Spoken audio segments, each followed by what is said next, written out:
Bienvenidos a esta nueva exploración en profundidad. Hoy nos metemos de lleno con un gigante, un auténtico clásico de la literatura. Hablamos, claro, de Los Tres Mosqueteros de Alexandre Dumas. Efectivamente, un título que resuena, ¿verdad? Y bueno, para analizarlo, contamos con un material muy completo, como una gran ficha enciclopédica, digamos, que cubre todo, desde su creación hasta su impacto, que es enorme. Exacto.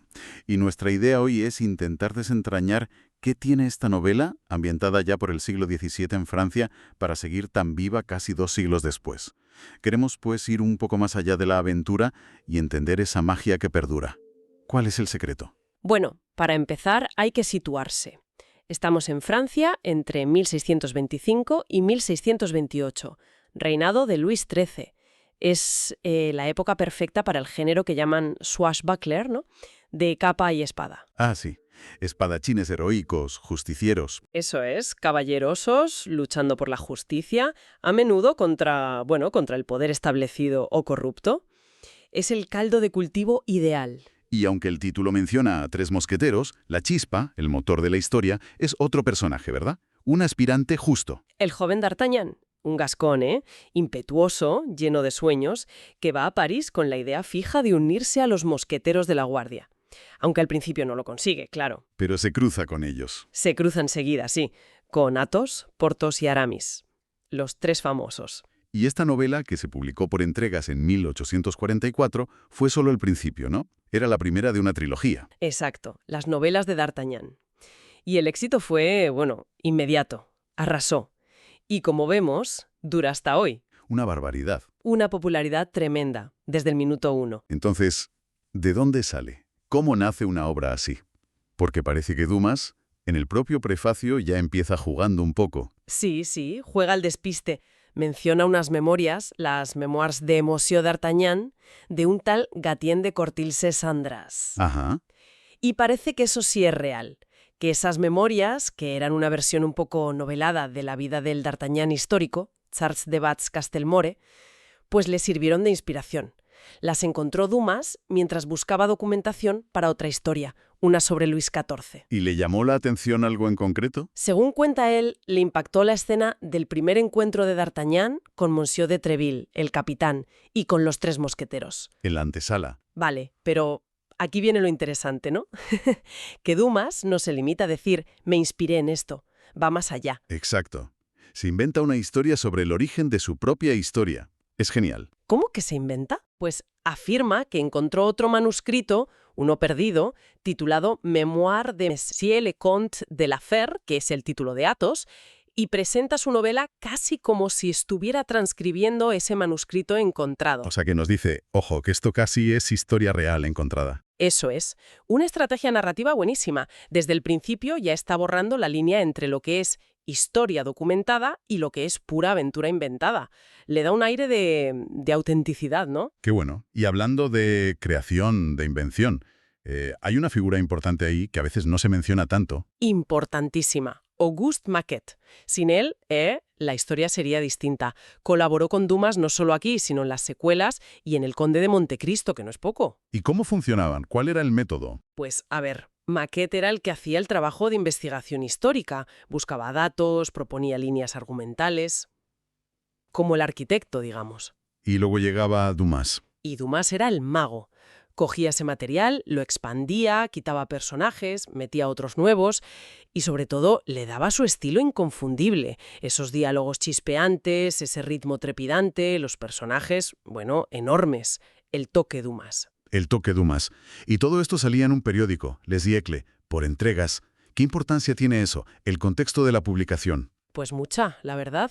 Piensa que estamos en 1844. Es la monarquía de Julio en Francia, una época muy movida políticamente, a pocos años de la Revolución de 1848. Claro. Entonces, aunque la novela esté ambientada 2 siglos antes, los temas que toca, la lealtad, el honor, el abuso de poder, las intrigas de la corte, pues resonaban muchísimo en los debates de la época entre republicanos, monárquicos. Entiendo. Bueno, pues entremos en la trama. Aunque sea por encima, que seguro que mucha gente la conoce. Es un no parar, ¿eh? Empieza con D'Artagnan llegando a París. Y llegando, vamos, por la puerta grande, o casi. Tiene un lío en el camino, le roban la carta de presentación para Treville. Vaya. Sí, y al llegar a París, por una serie de encontronazos un poco absurdos y por su propio genio, acaba retando a duelo a Athos, a Porthos y a Aramis. A los 3. A los 3 el mismo día. Imagínate el panorama. Una forma curiosa de empezar en la ciudad, desde luego. Pero justo ahí, cuando va a empezar el primer duelo, pasa algo. Pasa algo clave. Aparecen los guardias del cardenal Richelieu para detenerlos, Ujú. porque los duelos eran ilegales. Ajá. Y aquí se ve el carácter de D'Artagnan. Los guardias le dicen que a él no lo buscan, que se puede ir, pero él elige quedarse y luchar junto a los mosqueteros, contra los guardias del cardenal, que además eran más. Se la juega. Se la juega. Luchan juntos, ganan contra pronóstico, y en ese momento de desafío compartido, ahí nace la amistad. El famoso lema «todos para uno y uno para todos» no sale escrito tal cual en esta novela. Pero el espíritu se forja ahí mismo. Y de ahí, directos a la intriga de Palacio, al lío de los diamantes de la reina Ana. El famoso asunto de los herretes, sí. La reina le ha regalado unos diamantes, que eran un regalo del rey, a su admirador, el duque de Buckingham, inglés además. Peligroso. Mucho. Y el cardenal Richelieu, que le tiene ganas a la reina, se entera y ve la oportunidad perfecta para desacreditarla. Convence al rey para que le pida a Ana que luzca esas joyas en un baile que va a haber muy pronto. Y claro, la reina no las tiene. Exacto. Así que la misión para recuperar esos diamantes a tiempo, viajando a Inglaterra, es la primera gran aventura de los 4 juntos. Un viaje lleno de peligros, emboscadas de los espías del cardenal. Y aquí entra en juego Constancio Bonacieux. Sí, la leal costurera y confidente de la reina. Y bueno, también el interés amoroso de D'Artagnan. Ella es clave en esta parte. Y la gran villana. Y la gran villana. Milady de Winter, espía del cardenal, guapísima, inteligentísima y letal. Y con un pasado misterioso que, ojo, está conectado con uno de los mosqueteros. Ella se convierte en la némesis personal de D'Artagnan. Es que esa mezcla de personajes inventados con figuras históricas reales es una de las cosas que engancha, ¿no? ¿Cómo trata Dumas a Luis XIII, a Richelieu, a Buckingham? Pues los convierte casi en personajes de su novela de aventuras. A Luis XIII lo pinta un poco débil, fácil de manipular. Ana de Austria es la dama en apuros, perseguida por el malo, Richelieu. Buckingham es el caballero galante inglés. ¿Y Richelieu? El malo malísimo. Richelieu es el gran antagonista, el cerebro detrás de todas las intrigas, el que mueve los hilos en la sombra. Claro. Y eso nos lleva a preguntarnos, ¿cuánto de la imagen que tenemos hoy de Richelieu como villano se la debemos a Dumas? Pues muchísimo, yo diría. Dumas lo retrata como alguien movido por la ambición, sí, pero también por el rencor personal hacia la reina. Históricamente, Richelieu fue una figura muy compleja. Un estadista brutal, clave para construir la Francia moderna, implacable, desde luego, pero con una visión política. Pero la novela simplifica. Claro, la novela necesita un buen villano, y Dumas lo crea, potente, memorable. Y esa imagen, la del Richelieu de capa y espada, es la que ha calado hondo. A veces olvidamos la complejidad histórica por la fuerza de la ficción. Es el poder que tiene una buena historia. Y Dumas no solo usa personajes históricos, sino también hechos reales, ¿no? Como el asedio de La Rochelle. Sí. Ese conflicto real entre las fuerzas del rey, católicas, y los hugonotes, protestantes de La Rochelle, les sirve de escenario para más aventuras de los mosqueteros. Ahí está esa escena mítica en la que defienden un bastión, ellos 4 solos, durante 1 hora, por una apuesta. Pura fanfarronería. Pura épica de Dumas. Meter a sus héroes en medio de la historia con mayúsculas. Y, como decíamos antes, aprovecha también para colar críticas al antiguo régimen, a ese sistema monárquico anterior a la Revolución Francesa. Muestra las injusticias, los absurdos del poder, y eso, en 1844, conectaba directamente con lo que se vivía en Francia. Hablemos un poco más de los 4 protagonistas. D'Artagnan es el joven héroe, pero los 3 mosqueteros son ya leyenda. Son iconos, sí, pero con sus matices, que eso es lo interesante. Athos, el conde de la Fère, es el mayor, el noble, el más callado, como una figura paterna para los demás, pero arrastra un pasado oscuro, una tragedia personal ligada a Milady. Se nota esa melancolía, ¿verdad? Y su afición al vino. Exacto, es su forma de sobrellevarlo. Le da mucha profundidad. Luego está Porthos, el opuesto casi. Totalmente. Porthos es la fuerza bruta, la extroversión, la vanidad. Le encanta la ropa, la buena vida, busca fortuna, ser reconocido.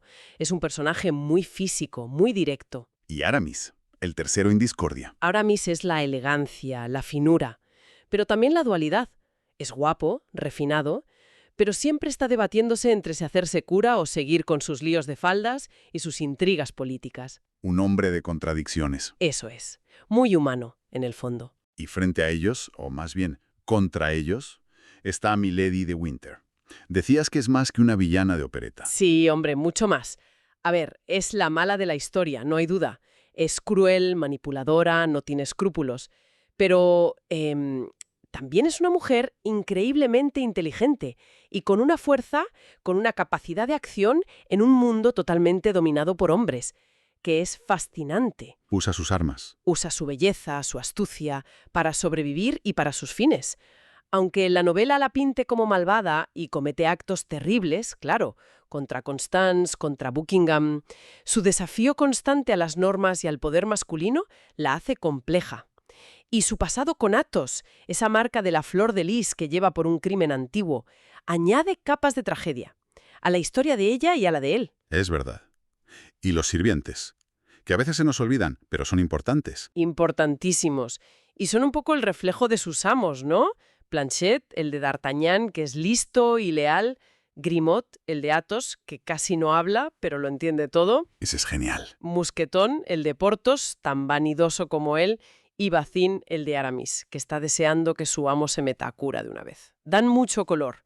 Y ojo, muchas veces son ellos los que solucionan las cosas. Totalmente. Entonces, si tuviéramos que resumir los grandes temas más allá de la pura aventura, ¿qué dirías que hace que esta novela conecte tanto? Pues a ver, lo primero, sin duda, la amistad. Esa lealtad a prueba de bombas entre los cuatro.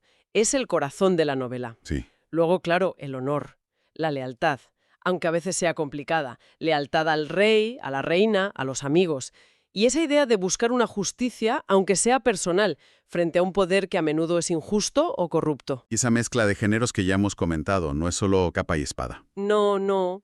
Es aventura, sí, pero también novela histórica, intriga política, tiene romance, tiene drama. Es una combinación muy potente. Y eso se ve en su legado. No solo que se siga leyendo, sino cómo se ha traducido y adaptado. Las traducciones. Hubo problemas ahí. Bueno, problemas. A ver, las primeras traducciones al inglés, por ejemplo, las de la época victoriana, como una de William Barrow de 1846, pues metieron tijera. Censura. Sí, censura moral. Suavizaron o quitaron directamente referencias sexuales o cosas que consideraban inmorales.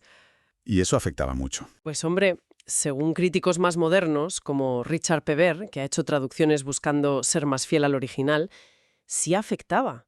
Cambiaba el tono, le quitaba complejidad a los personajes, sobre todo a las relaciones, como la de D'Artagnan y Milady. Es un recordatorio de que la traducción no es solo pasar palabras de un idioma a otro, es transmitir una obra. Claro. Y de las traducciones al universo paralelo de las adaptaciones. Es que es increíble la cantidad que hay. Es una locura. Demuestra la fuerza que tiene la historia, ¿no? Que funciona en cualquier formato y cultura. En cine, desde el cine mudo con Douglas Fairbanks, que ya es un clásico. La de Jenny Kelly del 48, también muy famosa. Las de Richard Lester de los 70, que para muchos captaron genial ese punto gamberro, picaresco. Y más recientes, la de Disney de los 90, que vimos muchos. Con Charlie Sheen, Chris O'Donnell. Sí. Y las superproducciones francesas últimas de 2023, hasta un musical soviético que fue un exitazo tremendo en su día. ¿Un musical soviético? No me digas. Sí. Y en tele, pues series de la BBC, una coreana, dibujos animados. ¿Quién no recuerda a D'Artagnan? Hombre, D'Artagnan y los tres mosqueperros, que eran perros. Claro, o esa otra de Albert, el quinto mosquetero. Hasta Mickey, Donald y Goofy tuvieron su versión. Es verdad. La lista es interminable.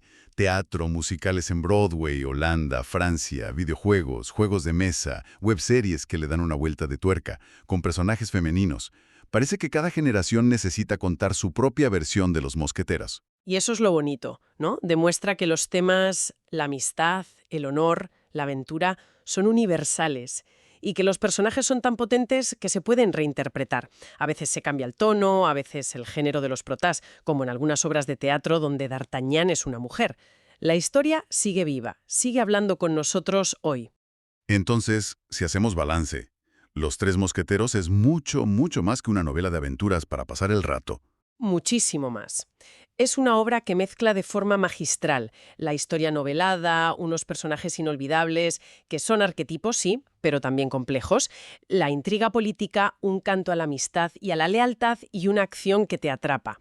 Es esa mezcla, yo creo, la que le ha permitido viajar también en el tiempo y el espacio. Desde las calles de París en el siglo XVII hasta Hollywood, la animación japonesa o los escenarios de medio mundo, la historia de D'Artagnan, Athos, Porthos y Aramis sigue cabalgando.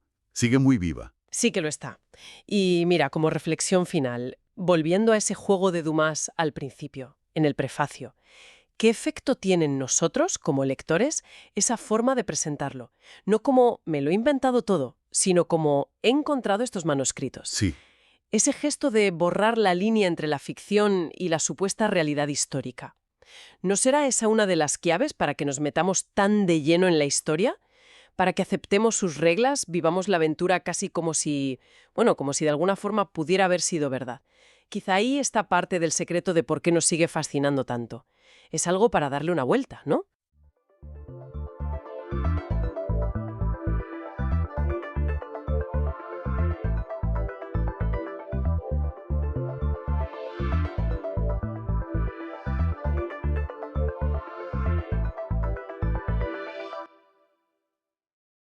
Iniciamos esta exploración en profundidad. Hoy abordamos un concepto que, bueno, literalmente nos mantiene con los pies en la Tierra y, al mismo tiempo, da forma a todo el cosmos: la gravedad. Su nombre viene del latín gravitas, peso. Pero, ¿qué es realmente? mucho más, muchísimo más. Es una interacción fundamental que lo orquesta casi todo, desde cómo se mueven las galaxias hasta, fíjate, ayudó a descubrir un planeta entero. Increíble. Y bueno, para guiarnos hoy vamos a basarnos en extractos de un artículo muy completo de Wikipedia sobre la gravedad. La misión de hoy, desentrañar qué es, cómo ha ido cambiando nuestra forma de entenderla, con gigantes como Newton y, claro, Einstein, ver cómo nos afecta aquí y en el universo, y asomarnos a esos misterios que, bueno, que todavía nos trae de cabeza. Empecemos por el presente. ¿Cómo ven los físicos la gravedad hoy en día? Pues mira, la visión moderna, la más precisa que tenemos ahora mismo, es la teoría de la relatividad general de Albert Einstein de 1915. Y es una idea bastante radical, la verdad. ¿Radical en qué sentido? En que la gravedad no es una fuerza que tira de las cosas a distancia, como pensaba Newton, sino una consecuencia de cómo la masa y la energía deforman el propio tejido del universo, lo que llamamos espacio-tiempo. Ah, la famosa analogía de la bola pesada sobre una sábana tensa, ¿no? Exacto, esa es la imagen clásica. La bola, que sería la masa, hunde la sábana, el espacio-tiempo. Y si pones cerca una canica, pues rueda hacia la bola. Claro. Pero no porque la bola la atraina directamente con un hilo invisible, sino porque sigue la curva que se ha formado en la sábana. Los objetos, digamos, simplemente siguen las trayectorias más rectas posibles en ese espacio-tiempo que ya está curvado. Y el caso más bestia de esa curvatura sería. Un agujero negro. Ahí la curvatura es extrema. Entendido. Pero, a ver, ¿y Newton? Su ley funcionó perfectamente durante siglos, ¿no? Siglos de física se basaron en ella. Y sigue funcionando de maravilla, ¿eh? Para la mayoría de las cosas, para mandar cohetes a la Luna o calcular órbitas de planetas, la ley de Newton es una aproximación excelente. Sigue siendo una herramienta fantástica. Vale. La ley de Newton, recordemos, describe la gravedad como una fuerza de atracción directa entre dos objetos.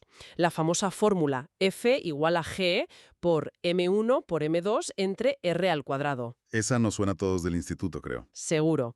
Nos dice que la fuerza es mayor cuanto más masa tengan los objetos, m1 y m2, y que disminuye muy rápido con la distancia, con el cuadrado de la distancia, r. ¿Y la G?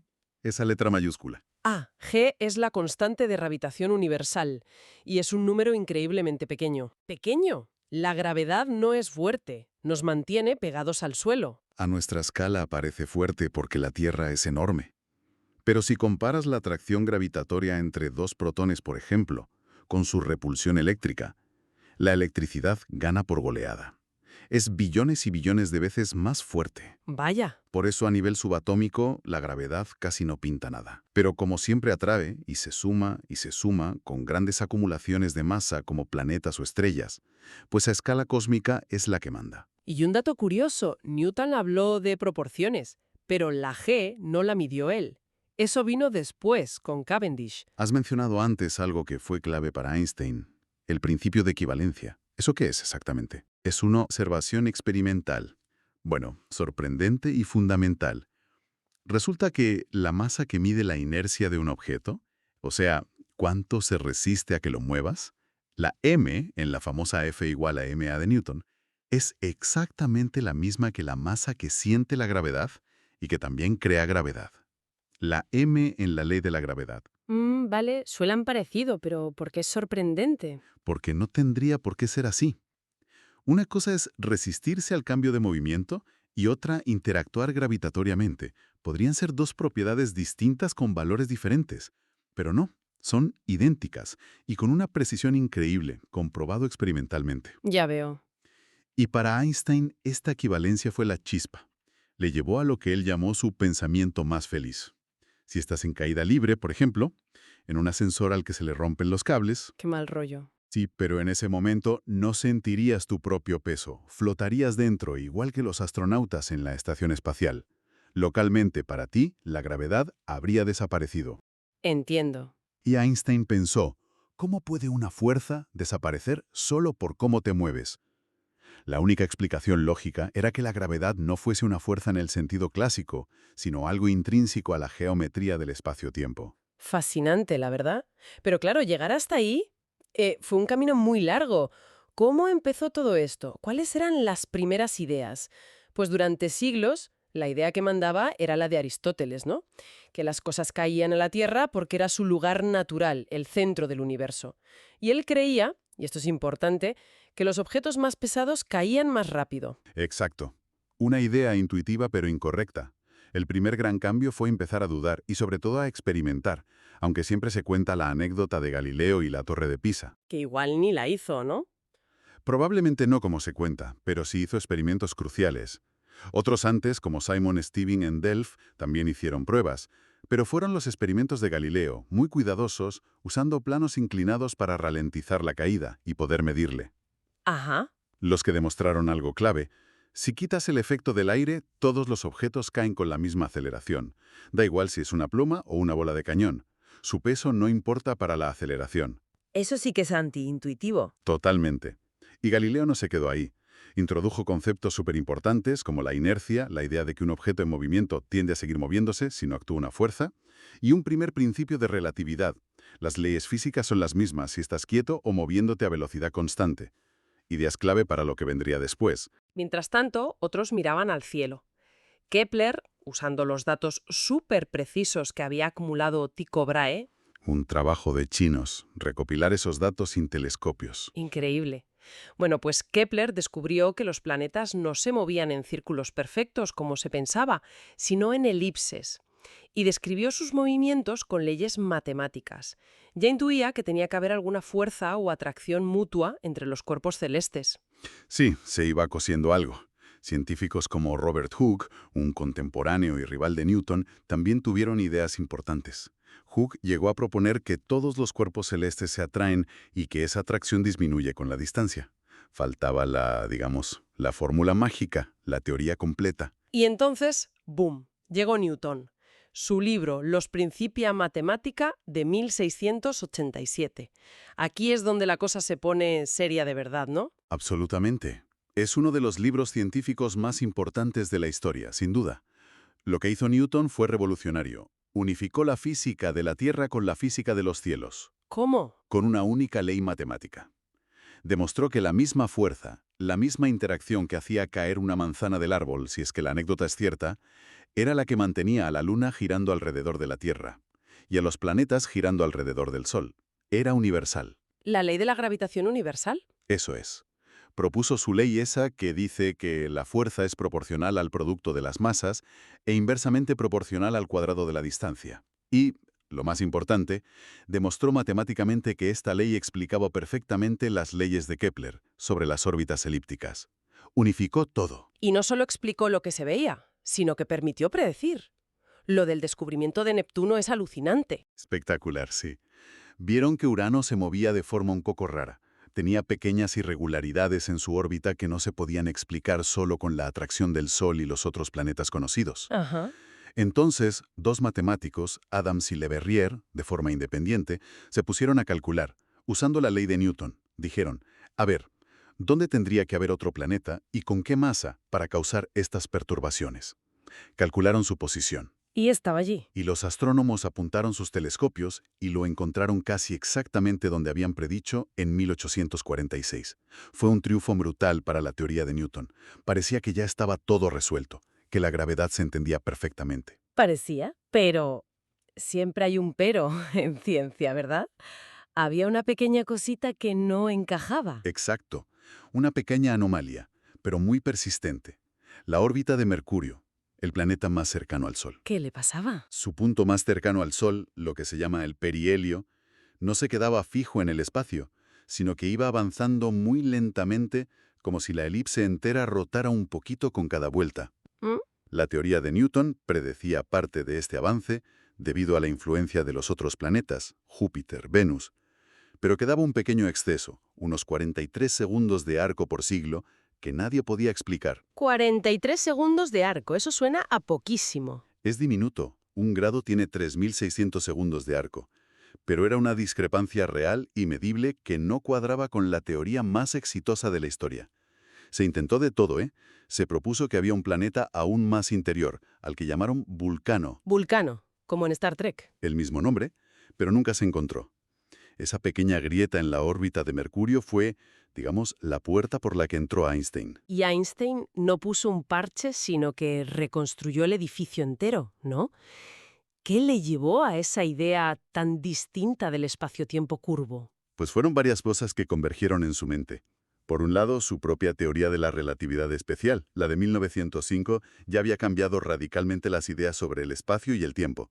Había demostrado que están entrelazados, el espacio-tiempo, y que la velocidad de la luz es un límite cósmico constante para todos. Vale. Y esto chocaba con la idea de Newton de una gravedad que actuaba instantáneamente a cualquier distancia.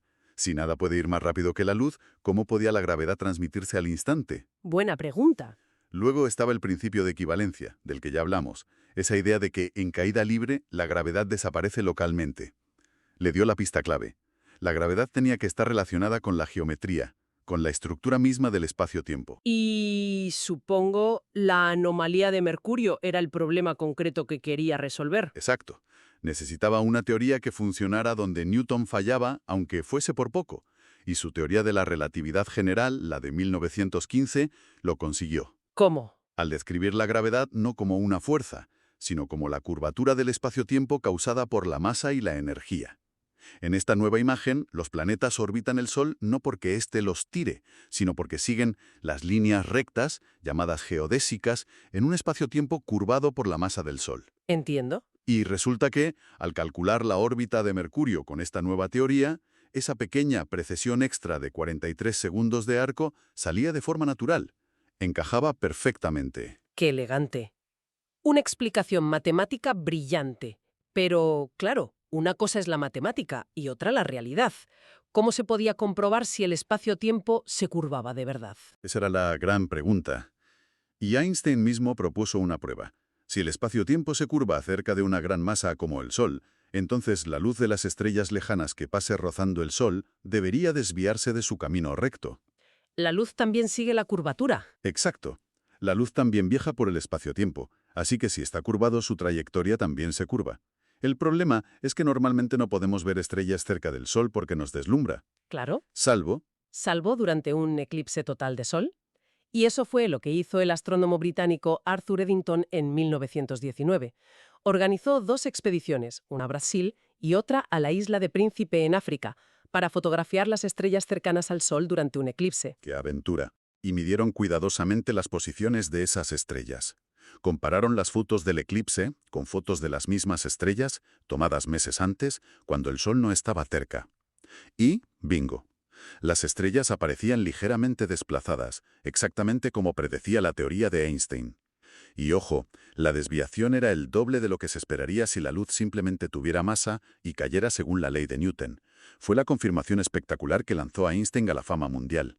Ver la gravedad doblando la luz debió ser increíble en ese momento. ¿Hubo más pruebas después? Sí, muchas y muy precisas. Se confirmó experimentalmente la llamada dilatación temporal gravitacional. El tiempo pasa diferente según la gravedad. Un poquito. Los relojes van ligeramente más lentos cuanto más fuerte es el campo gravitatorio. O sea, un reloj en la superficie de la Tierra va un pelín más lento que uno en órbita. Y esto hay que tenerlo en cuenta para que los satélites GPS funcionen con precisión. ¡Anda! No lo sabía. También se midió el retraso de Shapiro. Si mandas una señal de radar a Venus o a una nave espacial y la señal pasa cerca del Sol, tarda un poquito más en ir y volver de lo esperado. ¿Por qué? Porque el espacio-tiempo cerca del Sol está estirado por su masa y la señal tiene que recorrer en cierto sentido una distancia mayor. Fascinante. Y luego, claro, están los descubrimientos más modernos que son, digamos, consecuencias directas de la relatividad general en sus regímenes más extremos. Ahí entran los agujeros negros, supongo. Exactamente. Objetos predichos por la teoría donde la gravedad es tan intensa que ni la luz puede escapar. El descubrimiento del primer candidato a agujero negro, Cygnus X1, en los años 70, fue otra gran confirmación indirecta. Y más recientemente, las ondas gravitacionales. Eso suena a ciencia ficción casi. ¿Qué son exactamente? Pues, imagínate el espacio-tiempo como la superficie de un estanque muy tranquilo. Si tiras una piedra muy gorda, o mejor, si dos objetos muy masivos chocan y se fusionan ahí en medio... Se forman olas. Exacto. Pues las ondas gravitacionales son eso. Ondulaciones, perturbaciones en el tejido del espacio-tiempo que se propagan hacia afuera desde eventos cósmicos muy violentos, como la fusión de dos agujeros negros o de dos estrellas de neutrones, que son objetos increíblemente densos. Y esas ondas viajan por el universo. Sí, viajan a la velocidad de la luz, transportando información sobre su origen. Einstein las predijo en su teoría, pero pensó que serían tan débiles que nunca podríamos detectarlas. ¿Pero se consiguió? Se consiguió. A partir de 2015, los detectores LIGO en Estados Unidos y luego Virgo en Europa, que son instrumentos increíblemente sensibles, lograron detectar directamente estas minúsculas vibraciones del espacio-tiempo. Fue un logro tecnológico brutal y abrió una ventana completamente nueva para observar el universo. Ya no solo vemos la luz, ahora también oímos las vibraciones del cosmos. Es asombroso cómo una teoría de hace más de un siglo sigue describiendo fenómenos tan extraños y extremos. Pero volviendo a casa, a nuestra Tierra, ¿cómo experimentamos la gravedad aquí, en el día a día? Bueno, la sentimos constantemente como una aceleración hacia abajo, hacia el centro del planeta. Ese valor famoso de G, unos 9,8 metros por segundo al cuadrado, es lo que nos da peso. Nuestro peso es la fuerza con la que la Tierra nos atrae y lo que hace que las cosas caigan al suelo si las soltamos. ¿Y ese valor es igual en todas partes? No exactamente. Varía un poquito. Es ligeramente menor en el ecuador que en los polos. ¿Por qué? Por dos razones principales. Una, la Tierra no es una esfera perfecta. Está un poco achatada por los polos y abultada en el ecuador. Así que en el ecuador estás un pelín más lejos del centro. Y dos, por la rotación de la Tierra. En el ecuador hay una pequeña fuerza centrífuga hacia afuera que contrarresta un poquito la gravedad. También varía con la altitud, claro. Cuanto más alto subes, más débil es. E incluso depende un poco de lo que tengas debajo, de la densidad de las rocas. Entendido. Y en el universo a gran escala, aparte de los agujeros negros y las ondas que ya comentaste, ¿qué papel juega la gravedad? Es la arquitecta principal, sin duda. Es la que mantiene unidos los sistemas solares. Los planetas giran alrededor de las estrellas porque están constantemente cayendo hacia ellas, pero su velocidad lateral, su inercia, los mantiene en órbita, en un equilibrio dinámico. Como la Luna alrededor de la Tierra. Exacto.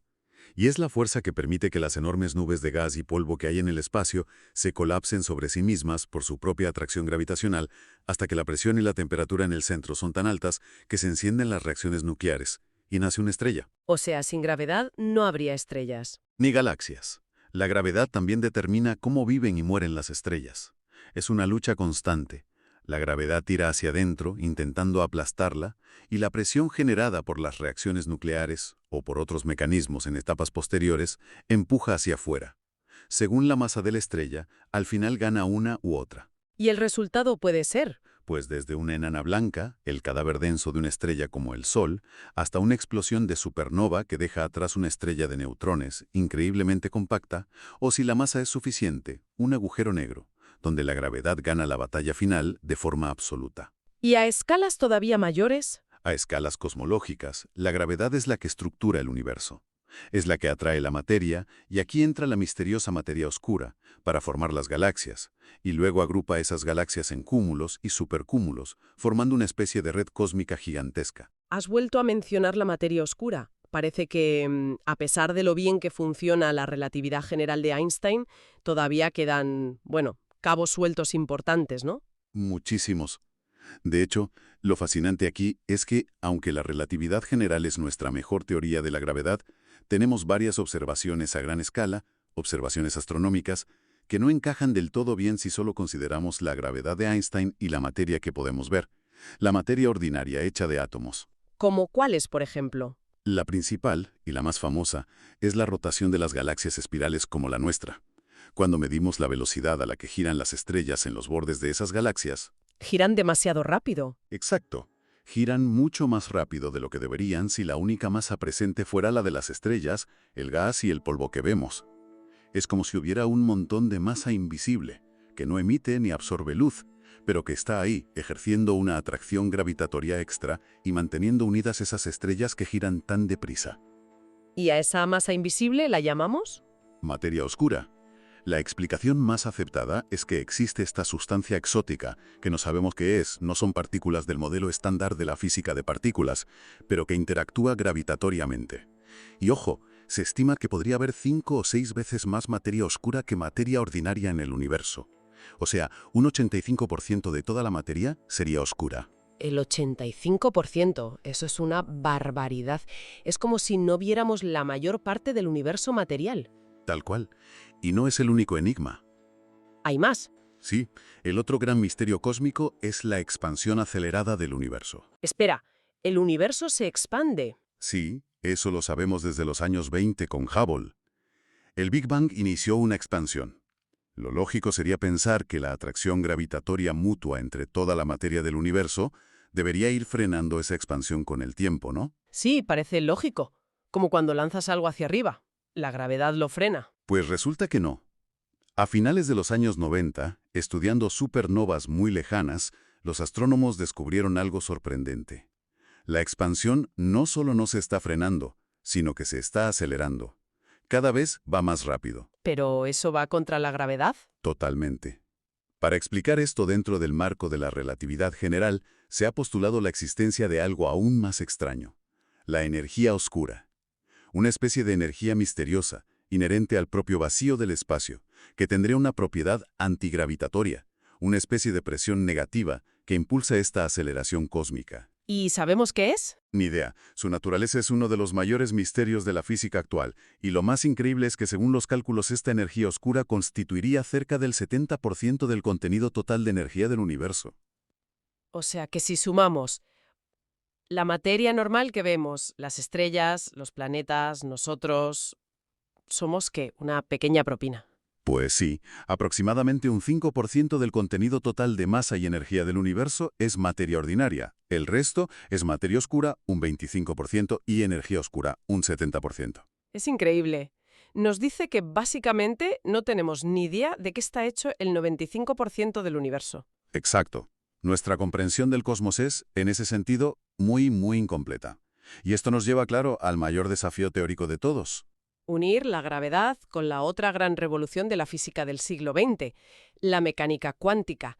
¿Por qué es tan condenadamente difícil? Porque parten de filosofías, de descripciones del mundo fundamentalmente incompatibles.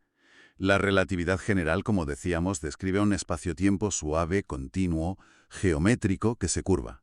La gravedad es geometría. Vale. La mecánica cuántica, por otro lado, describe las otras tres fuerzas fundamentales, la electromagnética y las nucleares fuerte y débil, de una forma muy diferente, como intercambios de partículas discretas, de cuantos. Todo es probabilístico, granular, digamos. ¿Y qué pasa si intentas juntarlas? Pues que la cosa explota matemáticamente. Si intentas aplicar las reglas de la mecánica cuántica a la gravedad de Einstein, tratarla como un campo cuántico más, Surgen infinitos en los cálculos que no sabemos cómo manejar, sobre todo cuando intentas describir situaciones extremas como el centro de un agujero negro o el instante inicial del Big Bang, donde la gravedad es muy intensa y las distancias muy pequeñas, a la llamada escala de Planck. Ahí, las dos teorías chocan frontalmente. Entiendo. Son como dos lenguajes que no se entienden. Exacto. Necesitamos una nueva teoría, una teoría de gravedad cuántica, que sea capaz de describir la gravedad también en el mundo de lo muy pequeño y lo muy energético. ¿Y qué se está intentando? ¿Cuáles son las ideas? Hay varios enfoques, pero ninguno es todavía una teoría completa y confirmada. Una idea es, seguir intentando cuantizar la relatividad general, quizás con nuevas herramientas matemáticas. Se habla de una partícula mediadora hipotética para la gravedad, el gravitón, pero la teoría no funciona bien a altas energías. ¿Otras ideas más radicales? Sí, la más famosa es la teoría de cuerdas, que propone que las partículas fundamentales no son puntos, sino pequeñísimas cuerdas vibrantes y que las diferentes vibraciones corresponden a las distintas partículas. Esta teoría necesita dimensiones espaciales extra y predice el gravitón de forma natural, pero es muy difícil de comprobar experimentalmente. Otra idea importante es la gravedad cuántica de bucles, Loop Quantum Gravity, que sugiere que el propio espacio-tiempo no es continuo, sino que está hecho de átomos o bucles indivisibles de espacio y tiempo a la escala de Planck. Suena muy abstracto todo. Lo es. Estamos en la frontera del conocimiento. Y esto plantea una pregunta importante. ¿Son la materia oscura y la energía oscura fenómenos que necesitan una teoría cuántica de la gravedad para ser explicados? ¿O son quizás pistas de que la propia relatividad general de Einstein necesita ser modificada a grandes escalas, incluso sin llegar a la cuántica? ¿O simplemente son partículas o campos nuevos que aún no hemos descubierto dentro del marco más o menos estándar? No lo sabemos. Es un campo de investigación muy activo y apasionante. Uf, qué viaje hemos hecho. Desde las primeras intuiciones en la antigüedad, pasando por la revolución de Newton, que unificó los cielos y la tierra con una ley matemática, hasta la visión radical de Einstein del espacio-tiempo curvo y sus confirmaciones espectaculares, y ahora estos enormes misterios de la materia oscura, la energía oscura y el gran muro de la gravedad cuántica. Queda clarísimo que la gravedad, aunque nos resulte tan familiar, sigue siendo profundamente enigmática. Sin duda. Si tuviéramos que quedarnos con puntos clave, serían: recordar la gravedad, según Einstein, como geometría del espacio-tiempo. Segundo, su increíble poder predictivo, desde la órbita de Mercurio hasta las ondas gravitacionales. Y tercero, esa gran frontera abierta.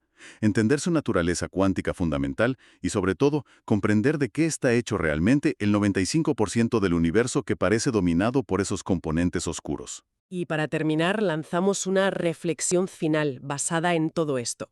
Si la gravedad es, como decía Wheeler, la forma en la que la masa y la energía le dicen al espacio-tiempo cómo curvarse, y a su vez la curvatura del espacio-tiempo le dice a la materia cómo moverse, ¿qué nos dice esto sobre la naturaleza última de ese tejido de la realidad? Sobre todo cuando vemos que nuestras teorías actuales se rompen en los extremos, como dentro de un agujero negro, o al considerar que la inmensa mayoría del cosmos está hecha de algo que no entendemos. ¿Podría ser que nuestra visión actual de la gravedad, incluso la de Einstein, sea solo una aproximación, una parte de una historia mucho más grande, más extraña, que apunta a una física completamente nueva que aún espera ser descubierta? Con esta pregunta en el aire que da un poco de vértigo, concluimos nuestra exploración de hoy sobre la gravedad.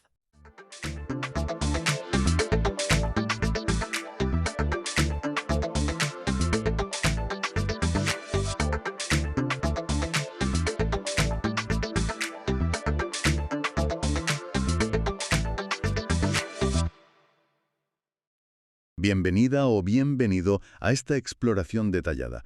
Hoy nos adentramos en un concepto que resuena a través de milenios y culturas: el juicio final. Una idea, poderosa, a veces aterradora, otras veces esperanzadora. Exacto. Estamos hablando de escatología, o sea, de esas creencias sobre el fin de los tiempos, el destino último de la humanidad, del universo. Y el juicio final es una pieza central en muchas de estas visiones. Para analizarlo nos basamos en fuentes, digamos, enciclopédicas, que recogen diversas perspectivas. Principalmente de las religiones abrámicas, ¿no? Cristianismo, islam, judaísmo, pero también vamos a mirar un poco al zoroastrismo y otras visiones. Pues sí, nuestra misión es entender qué significa este juicio en cada tradición, ver cuáles son los puntos en común, las diferencias clave y por qué ha tenido un impacto tan duradero. En el arte, por ejemplo, en el imaginario colectivo. Muy bien, pues vamos a desgranar esta idea tan fundamental. Empecemos por el concepto general, si te parece. Vale. La idea básica, presente en las tradiciones abrahámicas y con ecos en el Frashokereti zoroastriano, es que habrá un momento definitivo, una rendición de cuentas ante Dios para toda la humanidad. Se le llama de distintas formas, ¿no? Eso es. Día del juicio, día de la resurrección, día del Señor. Pero la esencia es esa, una evaluación final. De acuerdo. Si empezamos por el cristianismo, esta idea está, bueno, profundamente ligada a la figura de Jesucristo, ¿verdad? Correcto. Se vincula directamente a la segunda venida de Cristo. La creencia es que volverá, en gloria, para juzgar a vivos y muertos. Y ese juicio determina el destino eterno. Exacto. Salvación o condena. El Evangelio de Mateo, por ejemplo, es muy explícito, con la parábola de las ovejas y las cabras, Ah, sí. donde la separación se basa en las obras de misericordia. Eso es clave. Pero dentro del propio cristianismo creo que no hay una única visión sobre quién se salva o cuántos. Ahí está una de las grandes, tensiones internas. Hay corrientes como el universalismo, que creen que la mayoría, o quizá todos, se salvarán, ponen el énfasis en la misericordia divina. Vale. Otras, como ciertas formas de calvinismo con la doble predestinación, pues sostienen que Dios ya ha elegido a salvos y condenados, y que estos últimos son la mayoría. Ahí se subraya más la soberanía y la justicia divinas. Y la posición más común quizás sea la intermedia, o la que no se pronuncia tanto. Sí, muchas denominaciones importantes, como la católica, la ortodoxa, la mayoría de las protestantes, afirman que el juicio ocurrirá, claro. Pero el número final de salvados y condenados solo Dios lo conoce. Refleja cómo distintas comunidades han interpretado textos similares, lidiando con esa tensión entre justicia y misericordia, ¿sabes? Hablando de denominaciones, ¿cuáles son los puntos clave en el catolicismo? A ver, el catolicismo distingue dos juicios. Primero, el juicio particular. Este ocurre justo después de morir. Individualmente. Sí, el alma va al cielo, al infierno o al purgatorio, que es ese estado de purificación temporal para los que mueren en gracia, pero, digamos, necesitan limpieza. Entendido. Luego, al final de los tiempos, tras la resurrección de los muertos, entonces vendrá el juicio final o general. Y ahí Cristo vuelve, como decías. Vuelve en gloria, sí. Revela la verdad de la vida de cada persona y juzga según las obras. Es interesante que el catecismo y textos como ese de Mateo 25 que mencionábamos ponen mucho énfasis en las obras de misericordia. Dar de comer al hambriento, visitar al enfermo, son como el criterio fundamental en ese juicio final. O sea, no es solo fe abstracta. No, es fe demostrada en actos concretos de amor al prójimo. ¿Y en la ortodoxia oriental? Es parecido. ¿Cómo? Comparten la idea de los dos juicios, particular y final, y la resurrección. Quizás son un poco más reservados sobre el destino final de los no cristianos. Lo dejan más explícitamente a la misericordia divina. Ya. Y rechazan la idea del purgatorio tal como la entiende el catolicismo, aunque sí tienen oraciones por los difuntos, claro. Pero donde la ortodoxia tiene una fuerza particular es en la iconografía del juicio final, ¿verdad? Me suena mucho. Absolutamente. Es un tema recurrente y muy potente. A menudo se pinta en la pared oeste de las iglesias, la que ves al salir. Qué curioso. La composición típica muestra a Cristo Juez, el Pantocrátor, flanqueado por la Virgen María y San Juan Bautista intercediendo. Es el grupo llamado Deesis. Vale. Y abajo la escena se divide. Los justos a la derecha de Cristo, que van al paraíso, los condenados a su izquierda, que son llevados al infierno. ¿Hay elementos distintivos en esos íconos? ¿Algo que los caracteriza? Sí. A menudo se ve la etoimasia, que es el trono vacío preparado para Cristo. Y es muy característico un río de fuego. Un río de fuego. Sí, que baja desde los pies de Cristo hacia el infierno, separando a los salvados de los condenados. Es una teología visual muy rica, muy detallada. Impresionante. Y en las principales ramas del protestantismo, como el luteranismo, ¿cómo lo ven? Los luteranos, por ejemplo, rechazan ideas como un reino milenario terrenal de Cristo antes del fin. Vale. Creen en la resurrección de todos al final, la reunión de alma y cuerpo, transformados para gloria o tormento, y un juicio público por Cristo. ¿Y el criterio? La fe es clave para la salvación, por supuesto, pero se evidencia en las obras. Las buenas obras de los justos muestran su fe, las malas obras de los impíos, pues su incredulidad. El resultado es binario, vida eterna o castigo eterno. Antes mencionabas el arte. Más allá de los íconos ortodoxos, el juicio final ha sido un tema, bueno, enorme en el arte occidental. Enorme, sí. Desde las pinturas medievales en iglesias inglesas que llamaban doom paintings, que eran advertencias muy directas sobre el arco del coro, hasta, por supuesto, la Capilla Sixtina de Miguel Ángel. Claro, esa es quizá la imagen más popular, ¿no? La que todos tenemos en mente. Totalmente. Miguel Ángel sigue la estructura general. Cristo en el centro, ángeles con trompetas despertando a los muertos, la Virgen intercediendo, los salvados subiendo, los condenados cayendo. Pero lo llena de una energía, un dramatismo muscular único. Y ese detalle de incluir su propio rostro en la piel desollada que sostiene San Bartolomé. Uf, ¿sí? Eso sí que es un mensaje personal y bastante crudo sobre la fragilidad humana ante el juicio divino. Da una dimensión muy humana, casi física, a una escena cósmica. Es fascinante cómo el arte ha intentado plasmar algo tan abstracto y trascendental. Es que servía para enseñar, para advertir, para inspirar temor o esperanza. Era una forma de hacer tangible lo invisible y lo último. Vale, hemos visto la centralidad y algunas variantes en el cristianismo. Si cambiamos de tercio y nos vamos hacia el Islam, ¿es igual de fundamental la creencia en el día del juicio? Absolutamente. Creer en el Yaum al-Qiyamah, día de la resurrección, o Yaum ad-Din, día del juicio, es uno de los 6 artículos fundamentales de la fe islámica. Uno de los pilares. Exacto. El Corán y los hadices, que son los dichos y hechos del profeta Mahoma, lo describen con mucho detalle. ¿Encontramos paralelismos con la escatología cristiana aquí? Sí, bastantes. Se habla de señales que preceden al fin, de un periodo de tribulaciones. También se espera una segunda venida de Jesús, de Isa. Ah, también. Sí, aunque su papel es distinto. Viene como musulmán, seguidor de Mahoma, y para derrotar al falso Mesías, el al-Masih ad-Dajjal. Que sería el anticristo islámico, digamos. Eso es. También se mencionan Gog y Magog, una resurrección general anunciada por una trompeta. Y el día de la rendición de cuentas, donde Alá juzga a todos, a los seres humanos, a llenos y a los jinn. ¿A los genios también? Curioso. Sí, y el destino final también es binario. El paraíso, Jana, o el infierno, Jahannam. Has mencionado detalles como la trompeta, la resurrección. ¿Hay otros elementos específicos del juicio islámico? ¿Algo que lo distinga más? Sí, hay elementos muy gráficos. Por ejemplo, la entrega a cada persona de un libro donde están registradas todas sus acciones, buenas y malas. El libro de la vida, por así decirlo. Algo así. Y luego está el famoso puente Sirat. El puente sobre el infierno. He oído hablar de él. Ese mismo. Se describe como un puente extendido sobre el Jahannam que todos deben intentar cruzar para llegar al Jana, al paraíso. ¿Todos? Todos. Pero para los incrédulos y pecadores es más fino que un cabello y más afilado que una espada. Así que caerán. Para los justos, en cambio, el paso será fácil y rápido.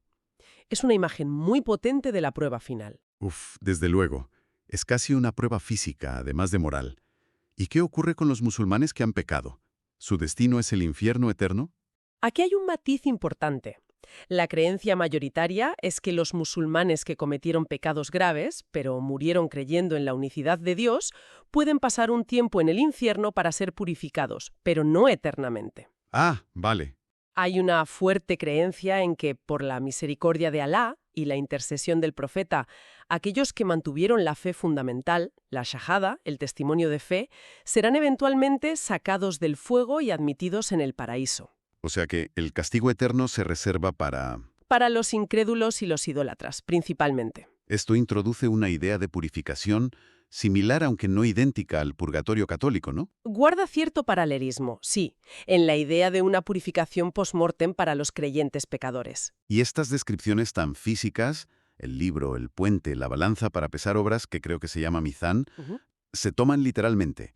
Pues mira, hubo debates teológicos iniciales, pero la escuela Ash'ari, que se volvió dominante en el sunismo, afirmó que sí, que estos elementos son realidades literales, no meras metáforas, forman parte de la creencia ortodoxa. Entendido. Muy bien. Hemos cubierto cristianismo e islam con cierto detalle. ¿Qué hay del judaísmo? Has dicho antes que las creencias son más variadas. Así es, no hay un dogma único y centralizado sobre el juicio final como en las otras dos grandes religiones abrahámicas. Pero se habla de un día de juicio, ¿no? Rosh Hashanah. Sí, Rosh Hashanah, el Año Nuevo Judío, se conoce como Yom Hadin, Día del Juicio, pero se refiere más a un juicio anual divino sobre el destino de cada persona para el año entrante, no necesariamente al juicio escatológico final. Entonces, ¿dónde encaja la idea de un juicio final, del fin de los tiempos? Hay diferentes interpretaciones rabínicas. Algunas hablan de un juicio que ocurrirá después de la resurrección de los muertos, en la era mesiánica. Otras sostienen que el juicio principal ocurre individualmente después de la muerte. ¿Vale? Incluso hay opiniones de que el concepto de un juicio final como tal, pues se aplica más a las naciones gentiles que al pueblo de Israel. O sea que hay diversidad. Mucha. El Talmud babilónico sí describe un futuro día del juicio, pero la diversidad de opiniones persiste. Refleja quizás un enfoque más centrado en la vida presente y la relación continua con Dios a través de la Torá. Interesante esa diversidad interna. Mencionaste al principio el zoroastrismo. ¿Qué nos aporta esa tradición tan antigua? El zoroastrismo, que es originario de Persia, tiene el concepto de frashokereti. No es tanto un juicio divino como una renovación final del universo. Una renovación. Sí, es el momento en que el mal, representado por Angra Mainyo, será finalmente derrotado y el mundo volverá a su estado perfecto original bajo Ahura Mazda, el Dios Supremo. ¿Y el destino individual cómo se decide ahí? Aquí hay un punto clave. Depende estrictamente de la suma de los pensamientos, palabras y acciones de la persona durante su vida. Sin intervención divina directa en el juicio. Exacto. Cada alma es juzgada tras la muerte en el puente Chimbat. Si las buenas acciones superan a las malas, cruza hacia el paraíso. Si no, cae al abismo. Lo crucial es que no hay intervención divina caprichosa. Es una cuestión de balance y responsabilidad personal. Maya. Cada individuo contribuye al destino final del mundo con sus elecciones. Un énfasis muy fuerte en la responsabilidad ética personal, mucho más que en otras visiones quizá. Muy marcado, sí. Y se cree que influyó en las ideas posteriores de juicio y resurrección en el judaísmo, cristianismo e islam. Es una corriente muy antigua. Fascinante. ¿Y qué hay de otras tradiciones fuera de las abrahámicas y el zoroastrismo? Mencionaste brevemente el jainismo y el yarsanismo. Sí, son visiones distintas. El jainismo, originado en India, no tiene un día de juicio divino como tal. Creen en ciclos cósmicos y una decadencia moral. Vale. Al final de la era actual, predicen que el mal será tal que solo quedarán unos pocos jainistas fieles, y estos ayunarán hasta la muerte, marcando el fin de un ciclo, no un juicio. Es diferente, sí. ¿Y el yarsanismo? Es una fe sincrética kurda. Creen en la reencarnación hasta un día de resurrección final. Ahí los piadosos serán separados de los pecadores, perdonados y enviados a diferentes tipos de paraíso o infierno. Y se basa en si buscaron placeres mundanos o la unión mística con Dios. Vemos cómo la idea de un final y una evaluación o una resolución toma formas muy diferentes. Hay una nota cultural curiosa relacionada que apuntaste. La expresión inglesa crack of doom. Sí, el estruendo del destino final. Se refiere al sonido de las trompetas que anuncian el fin del mundo y el juicio final, como en el libro del Apocalipsis. Ah, claro. Shakespeare la usó famosamente en Macbeth, cuando las brujas le muestran una línea de reyes y él pregunta si esa línea se extenderá hasta el estruendo del juicio final, queriendo decir para siempre. Un pequeño eco cultural de una idea con tanto peso teológico. Bien, hemos recorrido un espectro bastante amplio. ¿Qué conclusiones podemos extraer de todo esto? ¿Cuál es el hilo conductor, si es que lo hay? Pues hemos visto una variedad impresionante de escenarios. Resurrecciones, juicios divinos, puentes peligrosos, libros de cuentas, renovación cósmica, de todo. Pero quizás el hilo conductor presente en muchas de estas visiones, aunque de formas distintas, es una profunda necesidad humana de que haya justicia última. De que las cosas cuadren al final, ¿no? Eso es, de que los actos tengan consecuencias definitivas, que de alguna manera el caos moral del mundo encuentre un orden final. Tiene sentido. Ya sea a través de un juicio divino, de un balance kármico o de una restauración cósmica, parece haber un anhelo de que el bien y el mal sean finalmente discernidos y que la historia tenga un propósito o una resolución trascendente. Es un intento de dar sentido al sufrimiento, a la injusticia, a la propia mortalidad, ¿no? Y aunque las imágenes varían enormemente, desde el juicio detallado del Islam y el cristianismo hasta el enfoque en la responsabilidad personal del zoroastrismo o la diversidad del judaísmo, esa búsqueda de sentido final parece persistir. Sí. Y lo fascinante es pensar cómo estas narrativas antiguas sobre la responsabilidad última, pues resuenan hoy, incluso en un contexto más secular. Como por ejemplo, Pues hablamos de legado, de memoria histórica, de justicia transicional para crímenes pasados, o de la responsabilidad intergeneracional ante crisis como la climática. claro, Son ecos modernos de esa misma preocupación por las consecuencias finales de nuestras acciones, aunque no lo llamemos juicio final. es una buena reflexión. Siguen estas grandes narrativas escatológicas, aunque no se crean literalmente, moldeando nuestra ética, nuestras esperanzas colectivas, o a nuestros miedos más profundos, de maneras que no siempre advertimos. Esa es la pregunta que queda flotando, ¿verdad?